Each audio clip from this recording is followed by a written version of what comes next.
Well, joining us now from London to discuss where this conflict is at is Dr. Marcus Papadopoulos, who is the publisher of Politics First and an international commentator on Syria and British politics.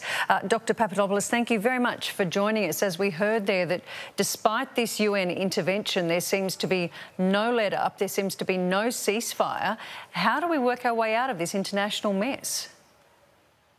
Well, first of all, please allow me to clarify the nature of the people whom the Syrian army is targeting in East Ghouta.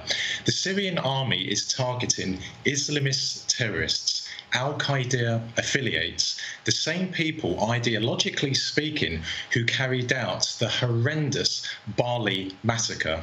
And I sincerely hope you are telling the Australian public that. Now, since 2012, the people of East Ghouta have lived under the occupation of Al-Qaeda affiliates, and they have been suffering tremendously every single day for the last 6 years. The massacres that the terrorists in East Ghouta have been inflicting on the civilian population is so horrendous that I really shouldn't talk about it on live television. And also as well, I find it quite rich that Western mainstream media is now talking about the suffering of the people in East Ghouta. Well, where was Western mainstream media in the last 6 years when the inhabitants of that region have been suffering so terribly at the hands of terrorists who are being backed by the Americans and the British? And let us not forget as well, on a daily basis for the last 6 years, the terrorists in East Ghouta have been mortaring and have been firing rockets into Damascus.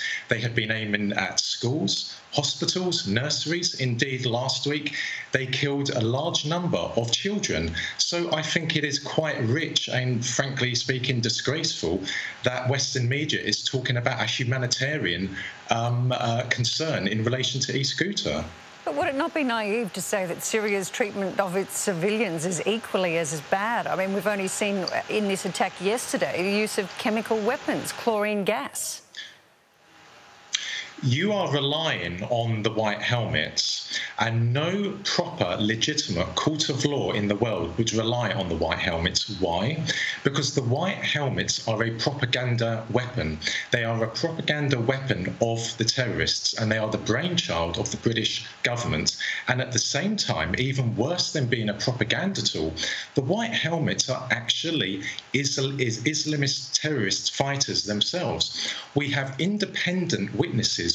We have independent footage of white helmet individuals standing over the bodies of dead Syrian soldiers, of them firing AK-47s, of them firing RPGs. You must not rely on the white helmets. The white helmets are a propaganda tool, and they are terrorists themselves. You have recently tweeted that, and I think you touched on that a little earlier, that the terrorists occupying East Ghouta are the same people, ideologically speaking, who carried out the London, Manchester, Madrid, Paris and Bali bombings. They are murderers who are being backed by the US and the UK for geostrategic reasons. Can you expand on that for us? Absolutely. For many decades now, the Americans and the British have had a very close relationship with radical Islam. They backed the Mujahideen, including Osama bin Laden, against the Soviets in Afghanistan. They facilitated the arrival of the Mujahideen, including Osama bin Laden, to Bosnia during the Bosnian Civil War. They assisted the various Al-Qaeda affiliates in Libya in 2011 in their attempt to topple Colonel Gaddafi. And they are supporting Islamist terrorist groups in Syria. And the Islamist terrorist groups in Syria are not just ISIS, not just Al-Qaeda, but also the Free Syrian Army. And the Syrian army is actually comprised of the people of Syria.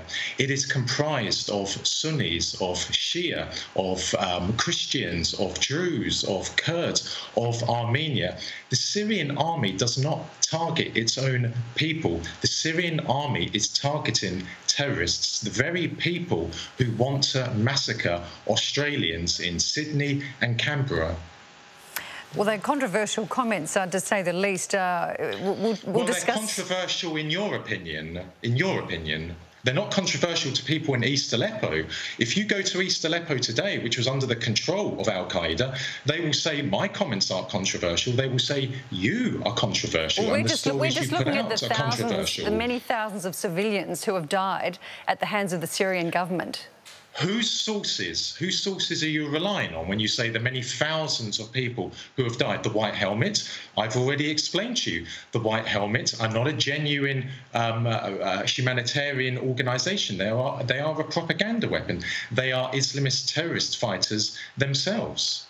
Donald Trump, in his State of Union address, says he's quashed ISIS once and for all. What would be your response to those comments? Well, I don't think Donald Trump has a clue about what's happening in Syria. Indeed, he hasn't a clue about what's happening in his own country. The reason why ISIS is on the verge of a total defeat in Syria is because of the combined military operations of the Syrian military, the Russian military, and the Iranian military. And quite frankly speaking, the world should be grateful for what Syrian soldiers are doing every single day of the week. They are sacrificing their lives to defeat the scourge, the evil that is Islamist terrorism. Every single step the Syrian army advances in Syria makes the streets of Sydney, of London, of Washington and Paris safer. So will they support a ceasefire? Will they take part in the ceasefire? Who would support a ceasefire? The Syrian army. Will they take part in the ceasefire? Will they abide by the UN commands?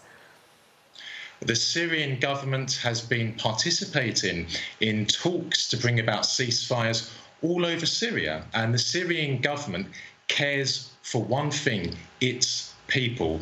And if it can facilitate a ceasefire somewhere in Syria, whereby the terrorists move to, for example, Idlib, then the Syrian government will do that, which I think is quite remarkable. But please, let me remind you, the people the Syrian army is fighting in East Ghouta are Al-Qaeda affiliates, the same people, ideologically speaking, who massacred Australians in cold blood in Bali. All right, Dr. Marcus Papadopoulos, we do appreciate you joining us this evening. Thank you very much for your time. Thank you.